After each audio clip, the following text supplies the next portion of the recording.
A brinjal-colored Honda scooter stands in front of my house today. But a long time ago, I was working in a post office just outside the city. At work, I daydreamed of places, mountains, oceans, forests. I longed to explore the world.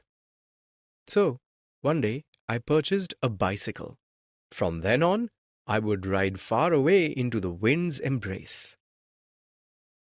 I rode to familiar towns. I rode to unfamiliar towns. I rode to places where there were no people at all.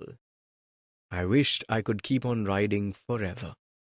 So I applied for long leave. I planned a trip to Mangalore via Hassan.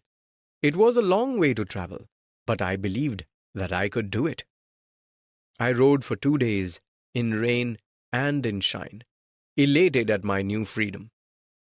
The journey was a beautiful one. I crossed lush green forests and soft rolling hills. The rainy season had just arrived, but getting wet in the drizzle was a joy. On my 3rd day, I was riding down a steep rocky hill when pop, psss, a puncture, and I had left my repair kit and air pump at home. I started walking, pushing my bicycle. There were trees all around with large swaying jackfruits and leaping monkeys. There was no one around. I felt like I was on a secret path of some mysterious world. Suddenly, it started to rain. Hard. Pearls of rain dropped on my head and shoulders, and the cold began to spread through my body. I had no idea how far I had walked. Over the fury of the rain, I heard a voice yelling to me. A small boy stood at the doorway of a little hut, beckoning me to come in. He asked, "Where are you from?" "Bangalore," I said. "All the way by bicycle? It's 200 kilometers from here," said the boy. He stared at me in wonder. "Can you really travel that far by bicycle? I nodded. To the Himalayas?" "If you set your heart on it, you can go anywhere."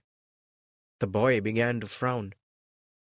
"I badly want a bicycle, but Amma won't buy me one." I took one look at his mother. I understood why. You're still a small boy. When you grow up, Amma will definitely buy you one. "But who'll teach me to ride?" I will, I said, as soon as the rain stops. He began to pretend he was riding a bicycle around the room. He held on to the imaginary handlebars, making a whooshing sound. He swerved to avoid an imaginary bus. "Brake! Brake!" I yelled. We both burst out laughing. Like brothers, we shared the same streak of madness. That night, he went on and on about Bangalore, Lal Bagh, Cubbon Park, and Ulsoor Lake. "I'll visit them all someday on a bicycle, just like you," he said. His eyes shone. The next morning, the rain stopped. The boy and I went to a bicycle shop in the next town to fix the puncture. On the way back, I said to the boy, "Hop on."